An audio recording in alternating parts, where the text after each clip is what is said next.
we have come to the NEC in Birmingham to Strength in Depth, where they are doing a new type of competition called ath-x.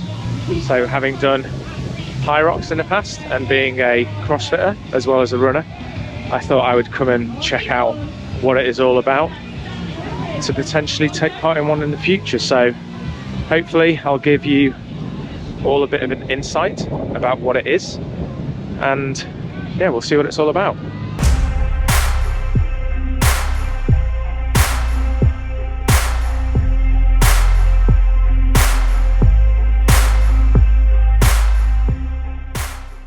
So what is ath-x? So ath-x is a fixed format functional fitness competition.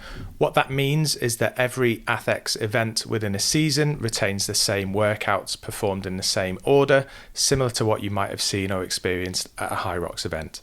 Where ath-x is different is that the workouts will likely change each season, whereas the Hyrox format is fixed irrespective of the season.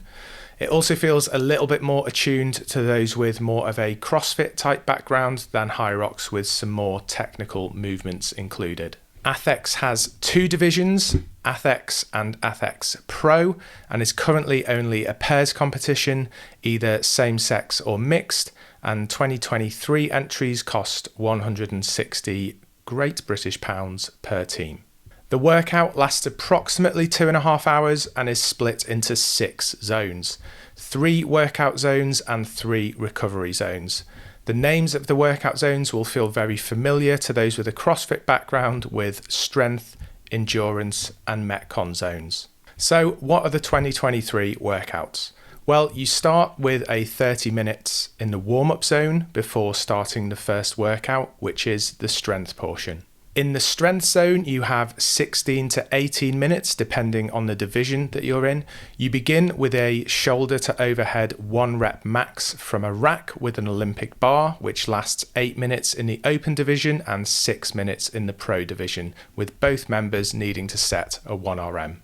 Next, the open division has 8 minutes to perform a 10 rep max back squat, with the pro division having 6 minutes to do a 10 rep max front squat, again with both members needing to set a 10 RM. At this stage, the open division's strength zone is complete, with the pro category having 6 further minutes to get as many strict pull-ups as possible as a pair. The teams then enter the refuel zone for 10 minutes before starting the endurance workout. The endurance zone is the same for both open and pro divisions. It is split into 2 parts, with each teammate working simultaneously on either part A or part B. In part A, you need to run 5 kilometers on a curbed treadmill.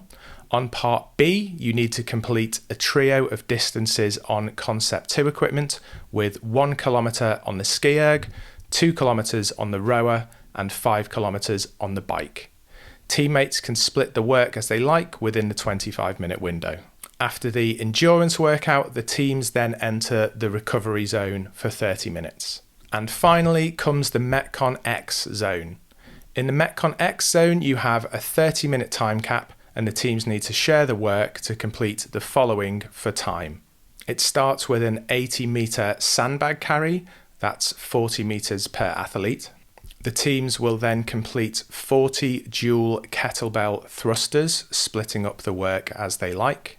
Next, it is 20 burpee box jump overs, followed by another 80-meter sandbag carry, split 40 meters per teammate.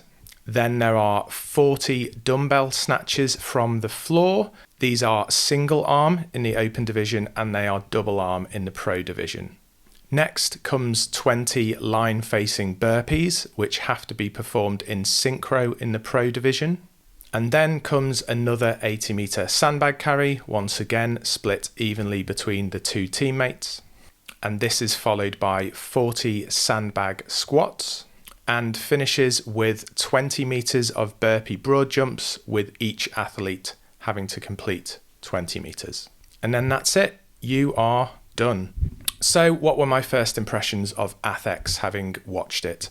Well, straight off the bat, ath-x struck me as an incredibly well put together, cohesive event. The event space was very well dressed, extremely neat, giving a real premium feel, with big screens keeping you updated on the scoring. The arena is very well set up, with plenty of room for spectators at each end of the floor, as well as along one length. The other length was where the various warm-up zones were, so lots of opportunities for spectators to come along and cheer on your friends who are competing. I was there at the beginning of the first heat, and the impression that I got was that the volunteers knew their roles very well, and from the off, the DJ and the MC were creating a really good atmosphere. The branding for ath-x was everywhere, which was good to see. There was some scrim featuring ath-x as well as they're sponsored in a unified colour scheme, which was black and white. There were photo walls, and already there was lots of ath-x merch for sale. I half expected to see a bit of chaos with it being the first run of the event, but if there was any, the organisers kept it very well hidden from view. Whenever I came over to watch as the day progressed, the atmosphere had built more and more each time. It helped as the day progressed because each zone had things happening simultaneously, whereas earlier on in the day, some of the zones were empty while the earlier heats were starting. So do I think that ath-x is a friend or a foe for Hyrox?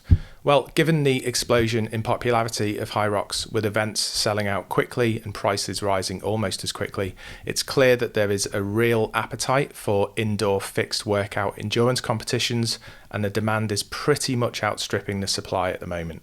I think Hyrox and ath-x can exist harmoniously, and I think ath-x just adds to the supply of this type of experience. That being said, I think they offer significantly different things. I think Hyrox will continue to appeal to a broader audience, with ath-x being slightly more specialist. Both competitions require training and require a high level of conditioning to compete, but some of the movements in ath-x, as I mentioned earlier, probably require more specialist knowledge than Hyrox moves. These include movements with an Olympic bar, pull-ups and thrusters, so will likely appeal more to the CrossFit crowd, whereas my experience of Hyrox is that while the movements are tough, they require less skill to get through safely. So what is next for me? Well, I have a Hyrox coming up in Birmingham this October, which will be my third in 2023. I also hope to compete in my first ath-x also in Birmingham this December. Hopefully, after that, I can give you a direct comparison between the two from a participant perspective. But until then, thanks for watching. Please like and subscribe to the channel. Maybe watch one of these other videos.